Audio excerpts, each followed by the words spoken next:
My name is Noemie, and I am a correspondent for The Forge. This is the Notable Leftist and Revolutionary series. Today I will be talking to you about Thomas Sankara, or Thomas Sankara in English. If you see me looking this way, it's because my notes are over here. So where is Burkina Faso? It is in West Africa. From this map you can see that it's near Ghana, Cote d'Ivoire, Mali, Niger, Benin, and Togo. Right now in US media, Burkina Faso is attracting a lot of attention for religious-based persecution that's happening, such as the Catholic Church being burned down. Recently, some French soldiers died trying to rescue tourists who were kidnapped. The news media is blaming Malians and Nigerians. So their neighbors Mali and Niger right here. So going back to Sankara and the timeline around his life, he was born in 1949. That was the year that Mao declared the Communist People's Republic of China, so that was founded, and the North Atlantic Treaty Organization was established in 1949, and apartheid was established in South Africa that year as well.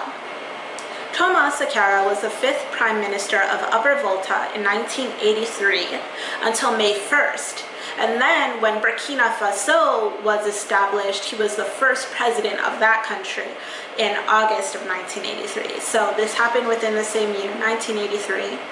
That was also the year of a civil war in Zimbabwe, and the US invaded Grenada.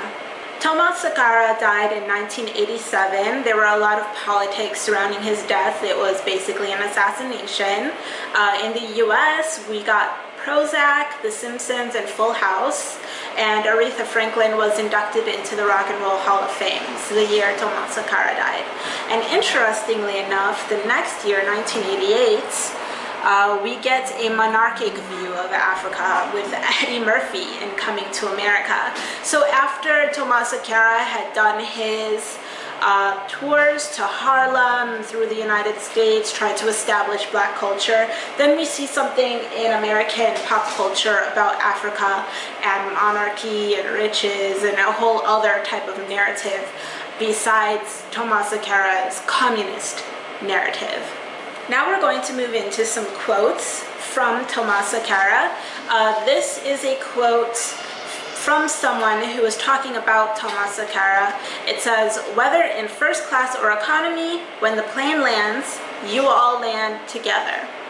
When it takes off, you take off together. So there is no need to waste taxpayer money."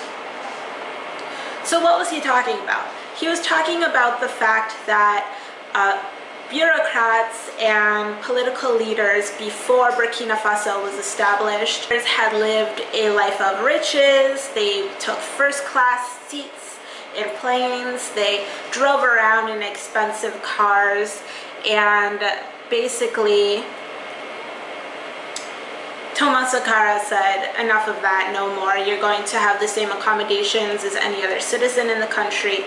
He wanted everyone to be equal. This quote in particular is important because one of the common detractions hurled at communists is that our leaders hoard resources for themselves. You're mistaking them for capitalists.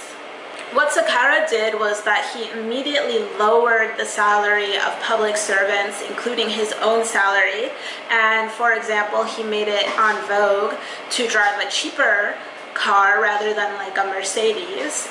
And so this is a quote that he said to government officials. The next quote of Sankara that I'm going to read to you says, "There is no true social revolution without the liberation of women." Thomas Sankara was one of the first heads of state in the entire world to promote women's rights. And Thomas Sankara also talked about how girls are expelled from school for pregnancy while boys are not. And so at this time we're talking about people who are assigned female at birth, people who are assigned male at birth, and referring to them as girls and boys. Queer theory was not a thing yet at this time. But he gives a simple example of how two parties of different gender are responsible for the same event, but only one party is penalized for it.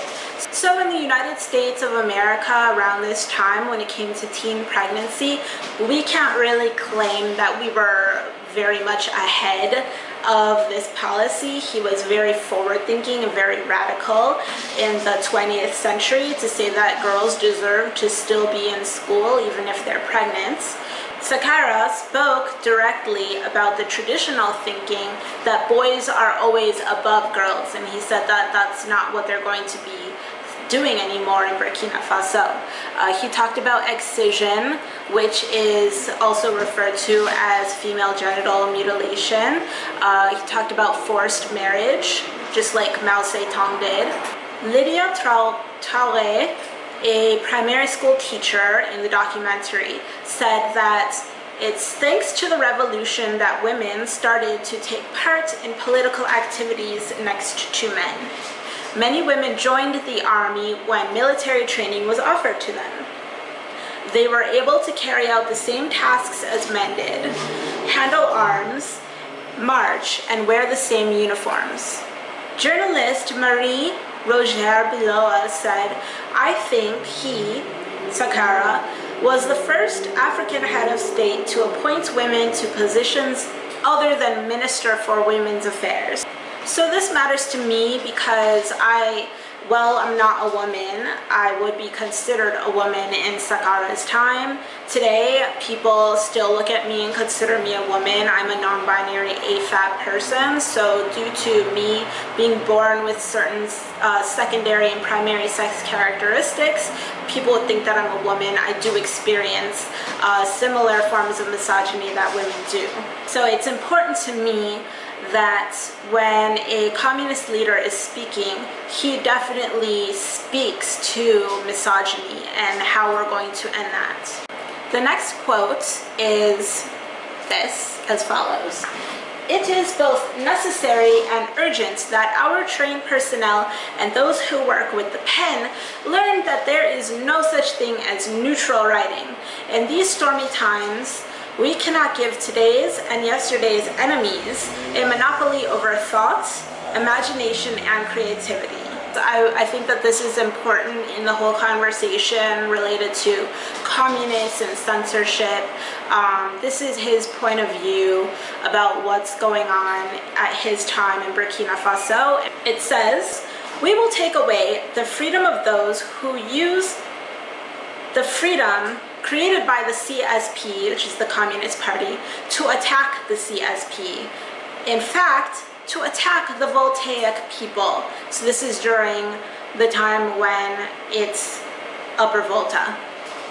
To continue, "We are taking away their freedom to do harm, and we are giving them the freedom to serve the people. We cannot grant the freedom to lie, to brainwash the collective Voltaic consciousness. That would be to work against the popular masses of Upper Volta." So again, he was in leadership in Upper Volta, and then it became Burkina Faso, where he was the president. And so this is his overall philosophy about media and reactionaries in the media. The next quote is as follows. "You may ask why we chose to start our exhibition off in Harlem. It's because we feel that the fight we're waging in Africa, principally in Burkina Faso, is the same fight you're waging in Harlem. We feel that we in Africa must give our brothers in Harlem all the support they need so that their fight too becomes known. When people the world over learn that Harlem has become a living heart beating to the rhythm of Africa, then everyone will respect Harlem. Every African head of state who comes to New York should first stop in Harlem, because we consider our White House to be in Harlem." So this is from Thomas Sankara Speaks, and specifically from a speech that he did when he was opening up a cultural exhibit in Harlem. Next, okay, so this is another speech that Sankara gave in Harlem. "Some blacks are afraid and prefer to swear allegiance to whites. They must be denounced. They must be fought. We must be proud to be black. Remember, many of these politicians think of blacks only on election eve. We must be black with other blacks, night and day. We understand that our struggle is a call to build. We don't ask that the world be built for blacks alone and against other men. As blacks, we want to teach others how to love each other. Very important. Despite their meanness toward us, we will be capable of resisting and then teaching them the meaning of solidarity. We also know that we must be organized and determined. So to me, this quote is extremely important because of this new rise of ethno-nationalism in the United States of America, especially among those who are left-leaning radical liberals, liberals being centrists and not for revolution. Sankara is definitely pro-revolution. He led a revolution, participated, and he became the leader of a revolutionary society. So we know that his call to show other people how to do solidarity and how to work with others internationally is something that we should definitely take to heart as we try to make revolution. And when we assess what other people talk about when they're talking about us versus them politics, or they hate us, they hate us, they hate us type of politics, we must really take into consideration that often those people are not calling for revolution. They're not calling for a total overhaul of all the systems of oppression like Sankara is. And we must also understand that us versus them politics is the #1 principal tool used by fascists to promote fascism. And so it's very, very important that when we honor Sankara's legacy, we also remember that he was very much about acknowledging anti-blackness and also having faith in us as black people to do solidarity and to teach other people all around the world how to do solidarity and how to overcome all of our different oppressions together and for each other. So let's talk a moment about why a lot of people don't talk about Sankara. You know, like, why is the conversation always about the demonization of this leader or that leader or upholding this leader, but we rarely mention Sankara, at least in New York City and the spaces that I was recently in online. Here's a quote from a research paper titled "The Lives and Afterlives of Thomas Sankara" to shed some light on it. This was a leader who eschewed the idea of a biography because it focused too much attention on him, who scoffed at songs written in his honor, and who refused to have photographs hung up in public buildings. So Thomas Sankara, in order to honor his history, people would probably follow his preferences when it came to not putting his photo up, not writing songs about him.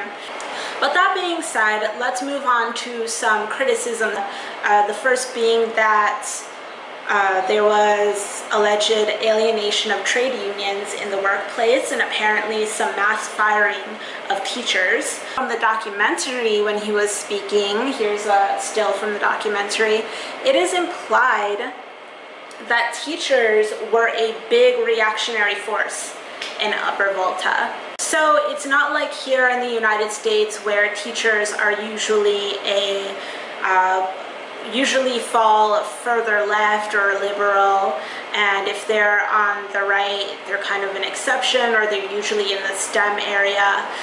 In Upper Volta, it seems like before the revolution, teachers were a reactionary force, and so that's why the big mass laying off of teachers happened. This is what I sort of get from my research.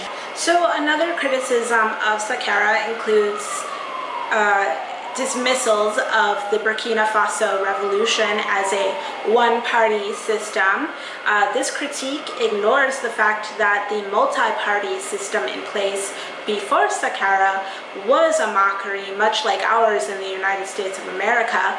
All these parties still representing within each party one monolithic capitalist system.